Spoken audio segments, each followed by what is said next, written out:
মন্ত্র একটি শক্তিশালী শব্দ সমষ্টি। এর আগে ওম লাগানো হয়। যারা রাম বলুন, কৃষ্ণ বলুন, কালী বলুন, শিব বলুন, যে মন্ত্রেই দীক্ষিত হন না কেন, গৃহস্থরা সাধারণত যুগল মন্ত্রে দীক্ষিত হন। তাকে সেই মন্ত্র যখন জপ করবেন, সকালবেলা উঠে তার ধ্যান করতে হবে। ধ্যান করে সেই নাম জপ করতে হবে। সেই নাম জপ করতে করতে আপনার এমন অবস্থা হবে যে আপনার সারা যে শরীরে রক্ত প্রবাহ হচ্ছে, সেই প্রবাহের মধ্যে সেই নাম বসে যাবে। অণু পরমাণুতে সেই নাম বসে যাবে। আপনি যখন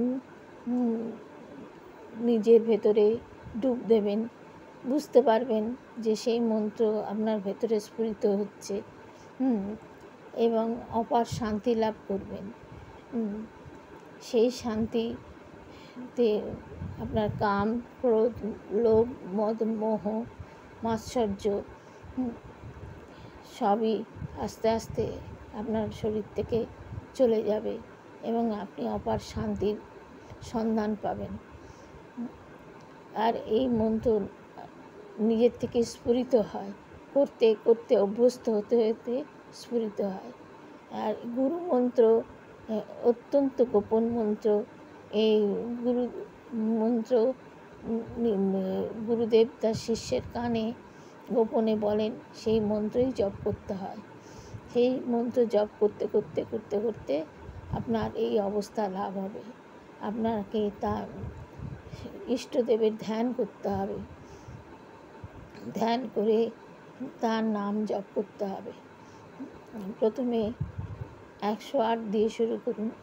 তারপরে আপনার যেরকম সময় পাবেন সেই রকম অনুযায়ী করতে থাকবেন। এই গুরু মন্ত্র জপ একরকম, এছাড়া হনুমান চল্লিশা নানান রকম পাঠ আছে, সেগুলো করেও অনেক সময় অনেক বিপদমুক্ত হওয়া যায়। অনেক রকম কবচ আছে, হনুমান কবচ, দুর্গা কবচ ইত্যাদি ইত্যাদি, নৃসিংহ কবচ। এসব পাঠ করে মনে অপার শান্তি লাভ করবেন। মনের থেকে ভয়, দুশ্চিন্তা হ্রাস পাবে এবং আপনি একটা মনে উৎসাহ পাবেন। আপনার যে অনেক বিপদ আপদ থেকে আপনি মনে জোর পাবেন এবং কাটিয়ে উঠতে পারবেন। মন্ত্রের শক্তি অপার, এর মহিমা বলে শেষ করা যায় না। আমি খুবই সাধারণ একজন গৃহবধূ, এর থেকে কি বলতে পারি।